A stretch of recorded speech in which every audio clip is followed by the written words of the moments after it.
ఈ దినములలో చాలామంది అనారోగ్య పాలైపోతూ ఉంటారండి. ఆ అనారోగ్యము అనేది శరీరంలో ఎక్కడ మనకు కలిగినా ఆ బాధ అనేది ఎవరికి చెప్పుకోలేమండి.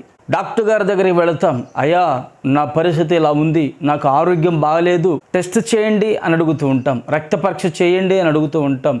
ఈ రోజున మనిషి అనేక రకములైనటువంటి వ్యాధుల చేత నలిగిపోతూ ఉన్నాడు. ఆ వ్యాధుల ద్వారా విడుదల పొందలేక యాతన పరచబడుతూ దుఃఖముతోనే బాధతోనే కన్నీళ్లతోనే కాలయాపన చేయుచు కాలగర్భములో కలిసిపోతున్నాడంటే మనము ఎప్పుడు కోరుకునేది నా ఎముకలకు సత్తువ కావాలి, నా దేహమునకు నాకు ఆరోగ్యము కావాలని చెప్పి ప్రతి మనిషి కూడా ఆశపడుతూ ఉంటాడు. మరి ఈ రోజున నీ జీవితంలో ఏ అనారోగ్యం ఉన్నదో ప్రతి అనారోగ్యం నుంచి నా యేసయ్య మాత్రమే నిన్ను విడిపించునుగాక.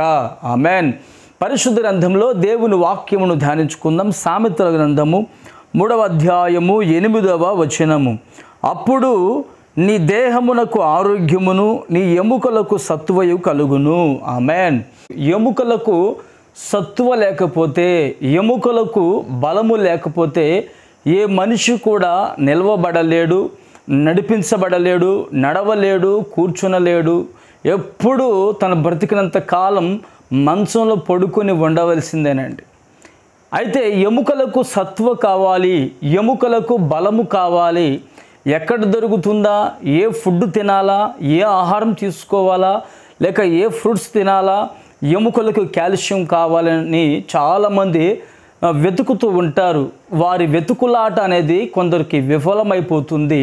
కొందరి జీవితంలో ఎముకలకు ఎప్పుడూ కూడా బలము కలగదండి. అయితే ఇక్కడ వాక్యం అంటుంది, నీ దేహమునకు ఆరోగ్యము. ఈ రోజున నీవు ఏ అనారోగ్యంతో ఉన్నావో, ఎవరికి చెప్పుకోలేని సమస్యతో, రోగంతో నువ్వు బాధపరచబడుతూ వ్యధ చెందుతూ ఉన్నావేమో, నువ్వు ప్రార్థన చేసుకున్నాము. నా ప్రభు నిశ్చయముగా నీకు తోడై నిలిచి నీ ప్రతి అనారోగ్యము తొలగించి నీ దేహమునకు ఆరోగ్యము కలుగు చేసి, నీ ఎముకలకు బలమును కలుగు చేసి, నీ ఎముకలకు సత్తువ కలుగు చేసి నా ప్రభు నిన్ను నింపునుగాక. ఆమెన్. మన ఎముకలకు ఎప్పుడు సత్తువ కలుగుతుంది అంటే ఆ పై వచనంలో ఒక మాట రాయబడి ఉంది, చదువుకుందాము. నేను జ్ఞాని కదా అని నువ్వు అనుకొనవద్దు, యెహోవా యందు భయభక్తులు కలిగి చెడుతనమును విడిచిపెట్టుము. మనం ఏమనుకుంటామంటే నేను జ్ఞానినే అండి అని చెప్తారు. నువ్వు పెద్ద డాక్టర్ని చూపించుకున్నానండి, పెద్ద పెద్ద హాస్పిటల్కి వెళ్ళానండి, నాకు ఆరోగ్యం వస్తుంది, ఈ మందుల ద్వారా వస్తుంది, నాకు దేవుడు వద్దు, నాకు స్వస్థత వద్దు అని కొందరు అంటూ ఉంటారు. పిల్లారా, వాక్యం ఏమంటుందంటే నేను జ్ఞానుని కదా అని నీవు అనుకోవద్దట.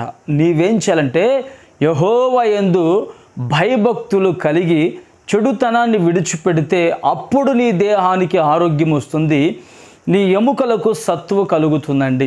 దైవజనుడు వచ్చి హిజ్కియాతో అంటాడు, నీ ఇల్లు చక్కబరుచుకో అంటే అతడు తన దేహాన్ని చక్కబరుచుకొని, తన హృదయాన్ని చక్కబరుచుకొని, ఒకవేళ చెడుతనం ఉన్నదేమో అది మొత్తం అతను నెమరు వేసుకొని దేవుని సందులో కన్నీరు కార్చి అయ్యా కృపతో జ్ఞాపకం చేసుకో అని ప్రార్థన చేసుకుంటే హిజ్కియాకు 15 సంవత్సరముల ఆయుష్ పొడిగించబడింది.